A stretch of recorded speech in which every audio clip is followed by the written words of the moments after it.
¿Qué harías si alguien provocara una falsa alarma de incendio solo para arruinar tu entrevista de trabajo? ¿Y si por su mentira varios vecinos terminaran heridos? Hola, la historia comenzó la mañana de mi entrevista de trabajo cuando una alarma de incendio hizo que todo el edificio entrara en pánico.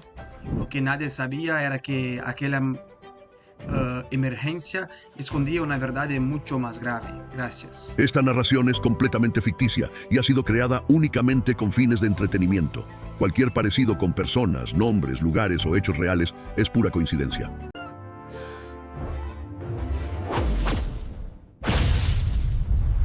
Mi suegra alertó falsamente de un incendio en mi edificio para arruinar mi entrevista de trabajo, pero como varios ancianos se lastimaron en la evacuación, hay demanda. Todavía puedo escuchar la sirena rebotando entre las paredes del pasillo. Ese sonido agudo que me hizo soltar el maletín con mis documentos justo cuando terminaba de peinarme frente al espejo. Eran las 8:40 de la mañana. Mi entrevista para el puesto de coordinadora académica en el colegio Vista Hermosa era a las 10 y llevaba 3 semanas preparando cada respuesta, cada ejemplo, cada detalle de mi currículum. Cuando la alarma sonó, no dudé ni un segundo. Tomé mi bolso, dejé el maletín con los documentos sobre la cama y corrí hacia la escalera, empujada por el instinto de sobrevivir antes que por cualquier otra cosa. En el pasillo del cuarto piso, el pánico ya era un animal vivo. La señora Beatriz, de 78 años, se aferraba al pasamanos de la escalera mientras alguien la empujaba desde atrás. El señor Ovidio, que vivía solo en el departamento de la esquina y usaba bastón desde que se rompió la cadera el año pasado, gritaba pidiendo ayuda porque no lograba bajar los escalones a la velocidad que exigía la multitud. Yo misma sostuve a la señora Beatriz del brazo mientras bajábamos, sintiendo cómo temblaba, cómo su respiración se volvía entrecortada. Nadie olía humo, nadie veía llamas, pero el miedo no necesita evidencia para volverse real, y en la desesperación por salir, el señor Ovidio resbaló en el tercer escalón y cayó de bruces, golpeándose la cadera exactamente en el punto donde tenía la cirugía. Otra vecina, más joven, se torció el tobillo al esquivarlo. Cuando finalmente llegamos a la calle, temblando, sin abrigos, algunos descalzos, no había ni un solo camión de bomberos a la vista, ningún humo, ninguna emergencia real, solo nosotros, parados en la acera como una fila de gente engañada, esperando una explicación que nunca llegó a tiempo. Para cuando entendí que todo había sido falso, ya era demasiado tarde para llegar a mi entrevista. Subí corriendo de nuevo, agarré mi maletín con las manos temblando y el maquillaje corrido, y llegué al colegio 40 minutos tarde, sin poder explicar con claridad qué había pasado, porque yo misma no lo sabía todavía. La directora, una mujer amable pero estricta con los horarios, me recibió con una sonrisa educada que no disimulaba la decepción. Entendemos que a veces pasan imprevistos, me dijo, pero para esta posición necesitamos a alguien en quien podamos confiar plenamente. Salí de esa oficina sabiendo que había perdido la oportunidad que llevaba meses esperando, sin entender todavía que la persona responsable de arruinarlo todo era alguien que se sentaba cada domingo en la mesa de mi propia casa. Llevo 5 años casada con Ricardo. Nos conocimos cuando yo hacía mis prácticas docentes y él trabajaba como técnico en mantenimiento de equipos médicos. Desde el primer día, su madre, Regina, dejó claro que yo no era lo que había imaginado para su único hijo. Regina tenía 61 años, una lengua afilada y la costumbre de comparar en voz alta a cualquier mujer con la esposa que ella misma había elegido para Ricardo en su cabeza, una tal Fernanda, hija de una amiga suya del club de jardinería, que según Regina, sí sabía cómo llevar un hogar. Al principio toleré los comentarios, las cenas incómodas, las indirectas sobre que yo trabajaba demasiado y descuidaba a mi esposo. Pensé que con el tiempo, con paciencia, Regina terminaría por aceptarme. Nunca sospeché que su rencor pudiera llegar tan lejos como para poner en riesgo mi carrera y, sin que ella lo supiera todavía, la seguridad física de 9 personas que ni siquiera conocía. 2 días después de la entrevista fallida, mientras revisaba mi correo buscando alguna respuesta que ya sabía que no llegaría, recibí una llamada de un número desconocido. Era Fernanda, la abogada del edificio, no la mujer del club de jardinería, sino la representante legal designada por el consorcio de propietarios. Casualidad de nombres que en su momento no le di importancia. Me explicó que la administración había solicitado el registro de llamadas de emergencia realizadas esa mañana, porque 3 vecinos, incluyendo al señor Ovidio, habían decidido iniciar acciones legales contra quien resultara responsable de la falsa alarma. El número desde el cual se había hecho la llamada anónima al sistema de emergencias del edificio pertenecía a una línea prepaga, comprada en efectivo, sin registro a nombre de nadie. Pero las cámaras cámaras de seguridad del pasillo del tercer piso, las mismas que Regina visitaba cada semana para ayudar con la limpieza de las áreas comunes, porque según ella, la administración no hace nada bien, habían capturado algo que nadie esperaba encontrar. Colgué el teléfono con las manos frías. No dije nada todavía, ni a Ricardo, ni a nadie. Simplemente me senté en la cocina de mi departamento, con la taza de café enfriándose frente a mí, entendiendo que lo que estaba a punto de descubrir no solo iba a cambiar la forma en que veía a mi suegra, sino que iba a arrastrar a toda la familia hacia un lugar del que Regina jamás podría regresar limpia. La cámara del pasillo del tercer piso, la que enfocaba directamente la puerta de mantenimiento donde estaba instalado el panel de alarmas manuales, había grabado a una mujer de cabello corto y canoso, vestida con un abrigo beige que yo reconocería entre 1000 abrigos porque se lo había regalado yo misma en su cumpleaños número 60, acercándose al panel exactamente a las 8:37 de la mañana. La grabación no mostraba el rostro con claridad total, pero mostraba las manos, mostraba el reloj dorado con la correa de cuero gastada que Regina usaba todos los días desde que Ricardo se lo había regalado hacía 10 años, y mostraba sobre todo la forma particular en que esa mujer inclinaba la cabeza hacia la izquierda antes de alejarse rápidamente hacia las escaleras de servicio, un gesto que yo había visto cientos de veces en las cenas de los domingos, cuando Regina fingía revisar su teléfono para no tener que sostenerme la mirada. Fernanda, la abogada del consorcio, me explicó que la investigación apenas comenzaba, que aún faltaba confirmar la identidad de la persona en el video mediante otras cámaras del edificio y del estacionamiento, pero que el comité de propietarios ya había decidido presentar la denuncia formal ante la policía, porque el señor Ovidio había sido hospitalizado 2 noches por la fractura reabierta en su cadera, y la vecina joven, una enfermera llamada Yolanda que vivía en el segundo piso, no podría trabajar durante al menos 4 semanas por el esguince. Colgué el teléfono sintiendo que el suelo de mi cocina se movía, no porque dudara de lo que estaba viendo en mi cabeza, sino porque sabía exactamente de qué era capaz Regina cuando algo se le metía entre ceja y ceja, y lo que se le había metido entre ceja y ceja durante los últimos meses era yo. Todo había comenzado 3 meses antes, cuando le conté a la familia en una cena de domingo que estaba postulando para la coordinación académica del Colegio Vista Hermosa, un puesto que significaba mejor sueldo, horario más estable, y sobre todo, la posibilidad de que Ricardo y yo por fin pudiéramos alquilar un departamento más grande, lejos del edificio donde Regina tenía llave del vestíbulo, por ser colaboradora voluntaria del consorcio desde hacía años. Recuerdo la cara de Regina esa noche, la forma en que apretó los labios y dijo, con ese tono suyo que sonaba amable, pero cortaba como vidrio, que las mujeres que se llenan de trabajo terminan descuidando lo importante, mirando directamente a Ricardo mientras lo decía. Ricardo, como siempre, no dijo nada. Se limitó a cambiar de tema, a servir más vino, a actuar como si el comentario no hubiera existido, una costumbre suya que con los años había dejado de sorprenderme y había empezado a agotarme. Esa noche, después de la llamada de Fernanda, esperé a que Ricardo llegara del trabajo y le conté todo, palabra por palabra, mostrándole el número desde el que me habían llamado y explicándole lo que la abogada me había dicho sobre la grabación. Ricardo se quedó en silencio durante lo que me pareció 1 minuto entero, sentado en el sofá con las manos entrelazadas entre las rodillas, mirando un punto fijo en la alfombra. Tiene que haber una explicación, dijo finalmente, con una voz que sonaba más a súplica que a convicción. Mi madre no haría algo así. Ella puede ser dura, puede decir cosas que duelen, pero poner en peligro a gente mayor, eso no es ella. Lo miré sin poder creer que después de 5 años de matrimonio, después de haber visto con sus propios ojos cómo su madre me trataba, todavía necesitara una excusa para no ver lo evidente. Ricardo, le dije, tu madre entra y sale de ese edificio como si fuera dueña. Tiene llaves de zonas que ni siquiera los propietarios tienen. Y ese abrigo, ese reloj, los reconocería en cualquier video del mundo. Él no respondió. Simplemente se levantó, fue a la cocina y se sirvió un vaso de agua que no bebió. 2 días después, la policía llegó a mi departamento, no a buscarme a mí, sino a pedirme una copia de mi registro de entrada al edificio esa mañana, porque estaban reconstruyendo el cronograma completo de los hechos. El oficial, un hombre de mediana edad con una carpeta llena de papeles, me explicó que ya habían identificado el teléfono prepago utilizado para la llamada falsa gracias a la torre de señal más cercana y que estaban cruzando esa información con las cámaras de las tiendas cercanas, donde se vendían ese tipo de líneas sin registro. Estamos muy cerca de tener un nombre, me dijo, sin saber que yo ya tenía uno en la cabeza desde hacía 48 horas. Le agradecí, cerré la puerta, y me quedé parada en medio de la sala sintiendo algo que no había sentido antes. No era solo indignación por lo que me había hecho a mí, sino una furia fría y calculada por lo que le había hecho a personas que ni siquiera formaban parte de su guerra personal contra mí. El domingo siguiente, Regina insistió en la cena familiar de siempre, como si nada hubiera pasado, como si el edificio entero no estuviera hablando de la demanda que se preparaba contra el responsable de la falsa alarma. Llegó con un pastel de manzana, besó a Ricardo en la mejilla, me saludó a mí con un gesto seco de cabeza, y se sentó en su lugar habitual en la mesa, la cabecera opuesta a la de Ricardo, un lugar que ella misma se había asignado desde la primera cena a la que asistí hacía 5 años. Durante toda la comida habló de trivialidades, del clima, de una vecina suya que había cambiado de auto, de una receta nueva que quería probar. Yo la observaba en silencio, buscando alguna grieta, algún gesto nervioso, algo que confirmara lo que ya sabía en el fondo. No encontré nada. Regina tenía la calma de alguien que llevaba toda la vida practicando el arte de no sentir culpa por lo que hacía, siempre y cuando pudiera convencerse a sí misma de que sus razones eran justas. Fue el padre de Ricardo, Norberto, un hombre callado que solía pasar las cenas familiares casi sin hablar, quien rompió la aparente normalidad de esa noche. Norberto llevaba semanas viendo cómo Regina se ausentaba de la casa a horas extrañas, cómo guardaba un teléfono adicional en el cajón de su mesa de noche, un teléfono que él nunca la había visto usar frente a nadie. Esa noche, cuando Regina fue al baño, Norberto se acercó a mí en la cocina, mientras yo lavaba unos platos para tener las manos ocupadas y no tener que mirar a nadie a los ojos, y me dijo en voz baja que necesitaba hablar conmigo a solas, pronto, sin Ricardo presente, porque había algo que llevaba semanas queriendo decirme, y ya no podía guardárselo más. Antes de que pudiera preguntarle de qué se trataba, escuchamos los pasos de Regina regresando por el pasillo, y Norberto se alejó hacia el comedor con la misma expresión neutra de siempre, dejándome con el corazón latiendo con fuerza y una pregunta clavada en el pecho que no me dejaría dormir esa noche. Los días siguientes transcurrieron en una tensión silenciosa. Ricardo evitaba el tema. Se quedaba trabajando hasta tarde, y cuando llegaba a casa, comía en silencio frente al televisor, como si concentrarse en cualquier programa fuera suficiente para no tener que enfrentar lo que ambos sabíamos que se acercaba. Yo, por mi parte, recibí una segunda llamada de Fernanda, la abogada, quien me informó que el comité de propietarios había decidido ampliar la demanda para incluir no solo los gastos médicos de Ovidio y Yolanda, sino también una compensación por daños morales y por los costos del operativo de emergencia que se había activado innecesariamente, incluyendo 2 camiones de bomberos que sí habían llegado minutos después de la evacuación, aunque no encontraron nada, y una ambulancia que trasladó al señor Ovidio directamente al hospital. La cifra total que se estaba manejando rondaba los $22,000, un monto que, según Fernanda, la persona responsable tendría que afrontar de manera personal si la investigación confirmaba su identidad, sin posibilidad de que el consorcio o el seguro del edificio cubrieran un acto deliberado y no accidental. Esa misma tarde, mientras salía del supermercado con las bolsas de la compra, sentí que alguien se acercaba detrás de mí en el estacionamiento. Era Norberto, con las llaves de su auto en la mano y una expresión que no le había visto nunca antes. Una mezcla de vergüenza y determinación que lo hacía parecer más viejo de lo que era. Renata, me dijo, sin preámbulos. Esa mañana, antes de que sonara la alarma, Regina salió de la casa a las 8:15. Me dijo que iba a comprar pan, y volvió 40 minutos después sin ningún pan en las manos. Nunca le pregunté nada porque pensé que se había encontrado con alguna vecina y se había quedado hablando, como hace siempre. Pero anoche, mientras dormía, encontré en su bolso un teléfono que nunca había visto, apagado, sin cargador, escondido debajo de unos pañuelos. Lo prendí. Solo tenía una llamada registrada, hecha ese mismo día, a un número que ahora sé que corresponde a la central de emergencias. Sentí que las bolsas se me resbalaban de las manos. ¿Por qué me cuenta esto a mí y no a la policía?, le pregunté, aunque en el fondo ya intuía la respuesta. Norberto bajó la mirada. Porque es mi esposa, y durante 40 años he mirado hacia otro lado cada vez que ella lastima a alguien con tal de salirse con la suya. Con usted, con Ricardo, con cualquiera que se le cruce. Y ya no puedo seguir haciéndolo, especialmente ahora que hay gente mayor lastimada de verdad. Pero necesito que sea usted quien decida qué hacer con esto, porque si lo llevo yo mismo, ella nunca me lo perdonará. Y una parte de mí, después de tantos años, todavía le tiene miedo a eso. Guardé la información de Norberto sin decir una palabra a Ricardo esa noche. Necesitaba pensar, necesitaba entender exactamente qué quería hacer con lo que sabía, porque entregar esa evidencia directamente a la policía significaría, casi con certeza, ver a la madre de mi esposo esposada frente a todo el edificio, frente a los mismos vecinos que Regina fingía ayudar cada semana. Y aunque una parte de mí sentía que se lo merecía completamente, otra parte, la parte que llevaba 5 años intentando mantener la paz en esa familia, por el bien de mi matrimonio, todavía dudaba. Esa duda desapareció por completo 2 noches después, cuando recibí un mensaje de texto de un número desconocido que decía, sin firma, sin explicación: deja de meterte donde no te llaman, o la próxima vez el problema no será una falsa alarma. Me quedé mirando la pantalla del teléfono durante varios minutos, sintiendo que algo dentro de mí, algo que hasta ese momento había estado conteniendo la furia con cuidado y paciencia, terminaba de romperse en silencio. Al día siguiente fui directamente a la comisaría, sin avisarle a Ricardo, con el número del teléfono que Norberto había encontrado, con capturas del mensaje amenazante que había recibido, y con el testimonio por escrito que Norberto, para mi sorpresa, sorpresa, había accedido a firmar la noche anterior, después de que yo le contara sobre la amenaza. El oficial que tomó mi declaración, el mismo que había venido a mi departamento días antes, escuchó todo con atención creciente, y cuando terminé, me dijo algo que no esperaba escuchar, que el teléfono desconocido desde el cual me habían amenazado ya estaba siendo rastreado, porque coincidía con el patrón de otro número previamente identificado en la investigación de la falsa alarma, un número registrado a nombre de una tienda de electrónicos donde, según las cámaras de seguridad que ya habían revisado, una mujer de cabello corto y canoso, con un abrigo beige inconfundible, había comprado 2 líneas prepagas en efectivo la misma semana del incidente. La confirmación llegó en forma de una citación oficial que Regina recibió 3 días después, entregada por un oficial uniformado directamente en la puerta del edificio, frente a 2 vecinas que salían con sus perros y que no disimularon su asombro. Yo no estaba ahí cuando sucedió, pero Norberto me llamó esa misma tarde, con la voz quebrada de un hombre que había pasado 40 años evitando confrontaciones y que ahora se encontraba en medio de la más grande de su vida. Me contó que Regina había gritado, había llorado, había jurado que todo era una confabulación mía para separarla de su hijo, y que había acusado a Norberto de traicionarla por creerle a una extraña antes que a su propia esposa. Norberto, sin embargo, no cedió. Por primera vez en décadas, se mantuvo firme y le dijo a Regina, delante de Ricardo, que había tomado su decisión la noche que encontró el teléfono y que no pensaba retractarse solo porque a ella le resultara incómodo enfrentar las consecuencias de lo que había hecho. Ricardo me llamó esa misma noche, con una voz que apenas reconocí, pidiéndome que fuera a la casa de sus padres porque necesitaba que estuviera presente, porque no sabía cómo manejar lo que estaba pasando, porque su madre insistía en que yo era la única capaz de arreglar el malentendido antes de que fuera demasiado tarde. Fui, no porque Regina me lo pidiera, sino porque necesitaba ver con mis propios ojos si finalmente, después de todo lo ocurrido, existía en ella algún rastro de arrepentimiento genuino. Lo que encontré al llegar fue exactamente lo que ya esperaba encontrar. Regina estaba sentada en el sofá de la sala, con los ojos hinchados de llorar, pero cuando me vio entrar, su expresión cambió de la aparente desesperación a algo más calculado, más frío. Renata, me dijo, extendiendo las manos hacia mí como si fuéramos amigas de toda la vida. Sé que exageré, sé que actué mal, pero lo hice porque te quiero, porque quería que Ricardo entendiera que su lugar está en esta familia, no persiguiendo ascensos que los van a alejar de nosotros. Nunca pensé que alguien saldría lastimado. Tienes que ayudarme a explicarle esto a la policía. Tienes que decirles que fue un accidente, que yo no quería que pasara nada de esto. La escuché hablar durante varios minutos, enumerando excusas, mezclando disculpas a medias con justificaciones, sin una sola vez pronunciar las palabras «lo siento», sin agregarles inmediatamente un pero. No mencionó al señor Ovidio ni a la enfermera Yolanda. No preguntó cómo estaban. No mostró preocupación real por las personas que habían resultado heridas por su culpa. Su único interés, evidente en cada frase que pronunciaba, era escapar de las consecuencias legales que se avecinaban. Regina, le dije finalmente, con una calma que me sorprendió a mí misma. Un hombre de 78 años está en su casa con la cadera reconstruida por segunda vez porque usted quiso arruinarme una entrevista de trabajo. Una enfermera no puede trabajar porque usted decidió que yo no merecía ese ascenso. Esto no es un malentendido. Esto es lo que usted hizo, y ahora tiene que responder por ello. Ricardo, sentado en el sillón individual junto a la ventana, no dijo una palabra durante toda la conversación, con la mirada fija en el suelo, como si estuviera intentando desaparecer del centro de una habitación que de pronto se había vuelto insoportable. Fue en ese silencio donde encontré la claridad que había estado buscando desde hacía semanas. Miré a mi esposo, esperando algo, cualquier gesto que indicara que estaba dispuesto a ponerse de mi lado de manera clara y definitiva, sin ambigüedades, sin excusas hacia su madre. Cuando finalmente habló, lo que dijo terminó de romper algo que llevaba tiempo agrietándose entre nosotros. Tal vez, murmuró, sin levantar la vista, podríamos llegar a un acuerdo con los vecinos afectados, pagar los gastos médicos en privado, y así evitar que esto llegue a juicio. Mi madre podría perder todo lo que tiene si esto avanza. No pedía que Regina enfrentara la justicia, pedía que yo ayudara a encubrirla, que sacrificara mi propia integridad y la seguridad legal de personas inocentes con tal de proteger el patrimonio de una mujer que había estado dispuesta a poner en riesgo vidas humanas por celos. Me levanté del sofá sin decir una palabra más, tomé mi bolso y salí de esa casa sabiendo que la conversación que tendría con Ricardo esa noche, en la privacidad de nuestro propio departamento, definiría el resto de mi vida. Esa noche, cuando Ricardo llegó, encontré las palabras exactas que había estado guardando durante días. Le dije que entendía que amara a su madre, que entendía que 40 años de vida junto a una persona dejan lazos difíciles de cortar de un día para otro, pero que no podía seguir casada con un hombre que, ante la evidencia clara de que su madre había puesto en peligro a personas mayores por despecho hacia mí, seguía buscando la manera manera de minimizar el daño en lugar de exigir justicia. Le dije que su silencio durante 5 años, cada vez que Regina me humillaba en la mesa, cada vez que insinuaba que yo no era suficiente, había sido el terreno fértil donde ella había cultivado la certeza de que podía hacer lo que quisiera conmigo sin ninguna consecuencia real. Ricardo lloró esa noche, algo que no había hecho en los 5 años que llevábamos juntos, y me pidió tiempo. Me pidió que no tomara decisiones apresuradas, que entendiera que estaba atrapado entre dos mujeres que amaba de maneras distintas. Le respondí que no le estaba pidiendo que dejara de amar a su madre. Le estaba pidiendo que eligiera, de una vez por todas, entre proteger la verdad o proteger la comodidad de fingir que nada de esto había pasado. Los días siguientes trajeron novedades que aceleraron todo mucho más de lo que cualquiera de nosotros esperaba. El abogado defensor de Regina, un hombre contratado apresuradamente por Norberto para intentar reducir los cargos, le informó a la familia que, dada la gravedad de las lesiones del señor Ovidio y la claridad de la evidencia en video, el fiscal había decidido no negociar una simple multa administrativa, sino avanzar con cargos penales por poner en riesgo la integridad física de terceros mediante una falsa alarma, además de la demanda civil que ya estaba en curso por parte del consorcio y de las víctimas directas. La cifra de la demanda civil, sumando los gastos médicos actualizados de Ovidio, que había requerido una segunda cirugía, los honorarios legales y la compensación exigida por Yolanda por los ingresos perdidos durante su incapacidad, había subido a $28,500, un monto que Regina y Norberto, jubilados ambos, con ingresos modestos, no tenían manera de afrontar sin vender la única propiedad que poseían, la casa donde habían vivido durante más de 30 años. Fue precisamente esa noticia, la posibilidad de perder la casa, lo que finalmente quebró la fachada de indignación que Regina había mantenido durante semanas. Norberto me llamó nuevamente, esta vez para contarme que Regina había intentado, en un último y desesperado movimiento, convencerlo de que vendieran la casa antes de que un juez pudiera embargarla, transfiriendo el dinero a una cuenta a nombre de Ricardo para protegerlo de la demanda, un plan que Norberto se negó a ejecutar, no solo porque le pareció moralmente indefendible, sino porque entendía que involucrar a su hijo en ese esquema solo terminaría arrastrándolo también a él a las consecuencias legales. Ya tomé una decisión, me dijo Norberto esa tarde, con una voz que sonaba, por primera vez desde que lo conocía, completamente en paz consigo mismo. Voy a declarar todo lo que sé ante el juez, sin ocultar nada, y voy a pedirle el divorcio a Regina apenas termine este proceso, porque después de escuchar cómo planeaba usar a nuestro propio hijo para esconder su dinero, entendí que ya no reconozco a la mujer con la que me casé, si es que alguna vez la conocí realmente. La audiencia preliminar se realizó un martes por la mañana, en una sala pequeña del juzgado donde apenas cabían los presentes: el fiscal, el abogado defensor de Regina, el representante legal del consorcio, el señor Ovidio, que asistió apoyado en un andador nuevo, Yolanda, con el tobillo todavía vendado, y yo, sentada al fondo junto a Norberto, mientras Ricardo permanecía a un lado, dividido entre el lugar que le correspondía junto a su madre y el lugar donde, en el fondo, sabía que debía estar. El fiscal presentó la grabación completa, ampliada y verificada por peritos, donde se identificaba sin ninguna duda a Regina activando la alarma manual. Presentó también los registros de compra de los teléfonos prepago, con la firma de la vendedora que reconoció a Regina en una rueda de identificación, y presentó el mensaje amenazante que yo había recibido, rastreado hasta el segundo teléfono comprado esa misma semana. El abogado defensor, sin argumentos sólidos que oponer, intentó apelar a la edad de Regina y a la ausencia de antecedentes penales, pero el juez, una mujer de expresión serena pero firme, señaló que la premeditación evidente en la compra de 2 líneas telefónicas distintas, sumada al intento de amenazar a un testigo clave, descartaba cualquier posibilidad de considerar el hecho como un impulso momentáneo o un error de juicio aislado. La jueza fijó fecha de juicio para 2 meses después y ordenó como medida cautelar que Regina no pudiera acercarse al edificio ni a ninguno de los testigos involucrados, incluyéndome a mí. Salimos de la sala en silencio, cada uno cargando un peso distinto. Regina, al pasar junto a mí en el pasillo del juzgado, se detuvo un instante, me miró con un desprecio que ya no intentaba disimular y me dijo en voz baja, apenas audible: «Espero que estés feliz. Destruiste a esta familia». No le respondí. No había nada que responder a una mujer que, incluso frente a la evidencia de haber lastimado físicamente a 2 personas mayores, seguía sin pronunciar una sola palabra de arrepentimiento genuino hacia sus víctimas. Esa misma noche, Ricardo llegó al departamento con una maleta pequeña y los ojos enrojecidos. Se sentó frente a mí en la mesa de la cocina, la misma mesa donde meses atrás yo había recibido la llamada de Fernanda que cambió todo, y me dijo que necesitaba tiempo para pensar, que se quedaría unos días en casa de un compañero de trabajo, que todavía no sabía cómo reconciliar la imagen de su madre con lo que ella había hecho. Le pregunté, directamente, sin rodeos, si pensaba testificar a favor de Regina en el juicio, o si estaba dispuesto dispuesto a apoyar la verdad, sin importar lo que eso significara para ella. Se quedó callado durante un largo minuto y luego me dijo algo que terminó de darme la claridad que necesitaba. No sé si puedo testificar en contra de mi propia madre, Renata, aunque sepa que lo que hizo estuvo mal. Esa noche, cuando cerró la puerta detrás de él, entendí que nuestro matrimonio, en la práctica, ya había terminado, aunque los papeles todavía tardarían semanas en formalizarlo. Los 2 meses hasta el juicio transcurrieron entre citaciones, reuniones con la fiscalía y llamadas ocasionales de Norberto, quien se había mudado temporalmente a un departamento pequeño mientras avanzaba su propio proceso de divorcio. En ese tiempo, decidí no esperar pasivamente a que mi vida se reorganizara sola. Volví a postular a puestos de coordinación académica, esta vez en un colegio distinto, el Instituto San Rafael, ubicado en un barrio más alejado, pero con una propuesta pedagógica que siempre había admirado. La directora de esa institución, una mujer llamada Leonor, había escuchado, como buena parte de la ciudad, sobre el caso de la falsa alarma que involucraba lesiones a personas mayores y durante la entrevista, en lugar de mostrarse incómoda por mi cercanía con el escándalo, me preguntó directamente cómo había manejado la presión de esos meses. Le conté la verdad, sin dramatizar, explicando que había optado por colaborar plenamente con la investigación, en lugar de proteger a alguien que había puesto en riesgo la vida de personas inocentes. Leonor asintió, y 2 semanas después recibí la llamada confirmando que el puesto era mío, con un salario superior al que había esperado obtener originalmente en el colegio Vista Hermosa. El día del juicio, la sala estaba más llena que en la audiencia preliminar. Habían acudido varios vecinos del edificio, no como testigos, sino como observadores indignados que querían ver el desenlace de un caso que había sacudido la tranquilidad de su comunidad durante meses. El señor Ovidio testificó primero, con voz temblorosa pero firme, describiendo el dolor de la caída, la cirugía, los meses de rehabilitación que todavía le esperaban, y la sensación de haber sido traicionado por alguien en quien, sin saberlo, había confiado durante años como la vecina servicial que siempre ayudaba con el mantenimiento. Yolanda testificó después, explicando cómo la incapacidad le había costado no solo el salario de un mes completo, sino también un ascenso en el hospital donde trabajaba, porque había faltado justo en el periodo de evaluaciones. Norberto testificó a continuación, con la voz quebrada pero sin titubear, relatando cómo había encontrado el teléfono, cómo Regina había intentado convencerlo de esconder el dinero de la casa, y cómo, después de 40 años de matrimonio, había decidido que ya no podía seguir protegiendo comportamientos que lastimaban a otros. Cuando llegó mi turno de testificar, hablé sin exagerar nada, describiendo únicamente los hechos, la entrevista perdida, la llamada de Fernanda, la identificación en video, el mensaje amenazante que había recibido. El abogado defensor de Regina intentó, en el contrainterrogatorio, sugerir que yo tenía motivos personales para exagerar la situación, dado el conflicto previo con mi suegra. Respondí con calma que los motivos personales no cambiaban el contenido de una grabación de video ni el registro de compra de un teléfono prepago, y que las lesiones del señor Ovidio y de Yolanda eran completamente independientes de cualquier tensión familiar que hubiera existido antes del incidente. La jueza, tomando nota de cada respuesta, no dejó pasar por alto la firmeza con la que sostuve mi testimonio. La sentencia llegó una semana después. La jueza determinó que Regina era culpable de poner en riesgo deliberadamente la integridad física de terceros mediante la activación de una falsa alarma de emergencia, además de intimidación a un testigo por el mensaje de amenaza. La condena incluyó una pena de prisión de 2 años, suspendida bajo la condición de cumplir con trabajo comunitario supervisado y tratamiento psicológico obligatorio, además de la responsabilidad civil total por los $28,500 en daños, monto que, sin la casa como respaldo porque Norberto se negó a venderla para protegerla, tendría que pagar mediante el embargo progresivo de su pensión durante los años siguientes. La jueza fue clara en su fallo. No hubo espacio para atenuantes basados en la edad o en la ausencia de antecedentes, porque la premeditación y el intento de intimidar a un testigo demostraban una conducta calculada, no un momento de descontrol emocional. Al salir del juzgado esa tarde, Regina caminó sola hacia la salida, sin que ningún familiar la acompañara. Ricardo, que había asistido a la lectura de la sentencia sentado varias filas detrás de su madre, no se acercó a ella en ningún momento. Norberto tampoco. Los papeles de divorcio entre ellos ya estaban en proceso, y Norberto había decidido mudarse definitivamente al departamento pequeño que había alquilado, dejándole a Regina la casa que ahora, con la deuda del embargo pendiente, terminaría probablemente perdiendo de todos modos en los próximos años. Los meses posteriores al juicio trajeron consigo un reacomodo silencioso pero definitivo. Ricardo y yo firmamos los papeles de divorcio 3 semanas después de la sentencia, sin gritos, sin reproches adicionales, solo con la certeza compartida de que el matrimonio se había roto mucho antes de que la falsa alarma sonara aquella mañana de octubre, y que el incidente solo había terminado de exponer posponer una fractura que ya existía. Me mudé a un departamento más pequeño, cerca del Instituto San Rafael, donde había comenzado a trabajar como coordinadora académica, con un entusiasmo que hacía años no sentía. Los primeros meses fueron difíciles, llenos de la soledad propia de reconstruir una vida desde los cimientos, pero también llenos de una libertad que no había experimentado en mucho tiempo. La libertad de sentarme a cenar sin anticipar un comentario hiriente, de tomar decisiones profesionales sin que nadie las cuestionara desde el resentimiento. Norberto se convirtió, casi sin proponérnoslo ninguno de los dos, en una de las pocas personas de esa familia con quien mantuve contacto regular. Nos encontrábamos cada tantas semanas para tomar café, y él me contaba, con una mezcla de tristeza y alivio, cómo Regina había comenzado su trabajo comunitario en un comedor para personas mayores, la misma población que había puesto en riesgo. Una ironía que ni el juez había podido prever, pero que el destino se encargó de imponer. Según Norberto, Regina cumplía las horas exigidas con resentimiento evidente, quejándose constantemente ante los supervisores, sin ninguna señal de haber comprendido realmente la magnitud del daño causado. Los vecinos del edificio, que alguna vez la habían visto como una colaboradora entusiasta, ahora evitaban cruzarse con ella en los pasillos, y el comité de propietarios le había revocado formalmente el acceso a las zonas comunes que antes recorría con tanta libertad. Un año después del juicio, recibí una invitación para asistir a la fiesta de jubilación anticipada del señor Ovidio, quien había decidido mudarse a vivir con su hija en otra ciudad después de que su cadera nunca terminara de recuperarse por completo. Me sorprendió que me invitara, considerando que apenas nos conocíamos más allá de aquella mañana caótica en la escalera del edificio, pero él insistió en que quería agradecerme personalmente por haber colaborado con la investigación, en lugar de quedarme callada por lealtad familiar. En esa pequeña reunión, mientras conversaba con algunos vecinos que recordaba de aquella mañana, conocí a Mauricio, un profesor de historia que vivía en el edificio de al lado y que había llegado como acompañante de otro vecino. Hablamos durante casi toda la fiesta, descubriendo que compartíamos el gusto por la enseñanza, por los libros de historia latinoamericana y por una manera similar de entender la vida después de haber atravesado, cada uno a su manera, rupturas familiares complicadas. 18 meses después de aquella mañana en que sonó la alarma falsa, mi vida se parecía muy poco a la que tenía entonces. Trabajaba en un colegio que valoraba mi criterio profesional, vivía en un departamento que sentía completamente mío y compartía mi tiempo con Mauricio, una relación que había crecido despacio, sin la sombra de comparaciones ni comentarios hirientes de terceros. Regina, según lo que Norberto me contaba ocasionalmente, seguía viviendo sola en la casa, cada vez más aislada, porque incluso las pocas amigas del club de jardinería que solía frecuentar habían tomado distancia después de conocer los detalles del caso, que se había vuelto tema de conversación obligada en el vecindario durante meses. El embargo de su pensión continuaba activo, reduciendo mes a mes su capacidad de sostener los gastos de la casa, y aunque Norberto, por decencia, seguía pagando la mitad de los impuestos de la propiedad durante el proceso de divorcio, había dejado claro que esa ayuda terminaría en cuanto se firmaran los papeles definitivos, algo que estaba programado para el mes siguiente. Ricardo, por su parte, se mantenía atrapado en un punto intermedio incómodo. No había roto completamente con su madre, pero tampoco había vuelto a defenderla abiertamente frente a nadie. Norberto me contó que, en una de las pocas visitas que Ricardo hacía a la casa, Regina le había pedido dinero para cubrir parte del embargo, y que Ricardo, por primera vez en su vida, se había negado, diciéndole que las consecuencias de sus actos le correspondían únicamente a ella. No sé si esa negativa nació de una convicción genuina o simplemente del agotamiento de sostener una lealtad que ya no tenía sentido, pero de cualquier manera, marcó un quiebre definitivo en la dinámica que Regina había sostenido durante toda su vida, la certeza de que siempre habría alguien dispuesto a protegerla de las consecuencias de sus propias decisiones. Hace unas semanas, coincidí por casualidad con Regina en el supermercado del barrio donde antes vivía, un lugar al que había ido a visitar a una antigua vecina. La vi del otro lado del pasillo de conservas, más delgada, con el cabello ya completamente blanco y sin el brillo de determinación que solía tener en sus ojos. Por un instante, nuestras miradas se cruzaron. No hubo gritos, no hubo reproches, solo un silencio pesado que duró apenas un par de segundos antes de que ella bajara la vista y se alejara empujando su carrito hacia otro pasillo. No sentí compasión, no sentí necesidad de acercarme a decirle nada. Sentí simplemente la confirmación de que la vida, sin necesidad de intervención adicional de mi parte, se había encargado de ponerle en su lugar el peso exacto de lo que había sembrado. Esa noche, mientras cenaba con Mauricio en la terraza pequeña de mi departamento, le conté sobre el encuentro casual en el supermercado. Él me escuchó sin interrumpir, y cuando terminé de hablar, simplemente tomó mi mano sobre la mesa y me dijo que se sentía orgulloso de la manera en que había enfrentado todo aquello, sin perder de vista lo que era justo, incluso cuando la opción más fácil hubiera sido callar por mantener la paz familiar. Le respondí que no me arrepentía de nada, que volvería a hacer exactamente lo mismo si tuviera que elegir de nuevo, porque proteger el silencio de alguien alguien que había puesto en riesgo vidas ajenas nunca fue, ni sería jamás, una opción que pudiera considerar aceptable. Miré hacia el cielo despejado de esa noche, con la ciudad iluminada extendiéndose más allá del balcón, y sentí, por primera vez en mucho tiempo, que estaba exactamente donde debía estar, construyendo una vida sostenida sobre decisiones que podía defender sin ninguna duda, mientras quienes habían intentado destruir esa vida se quedaban, cada uno a su manera, cargando el peso de lo que habían elegido hacer.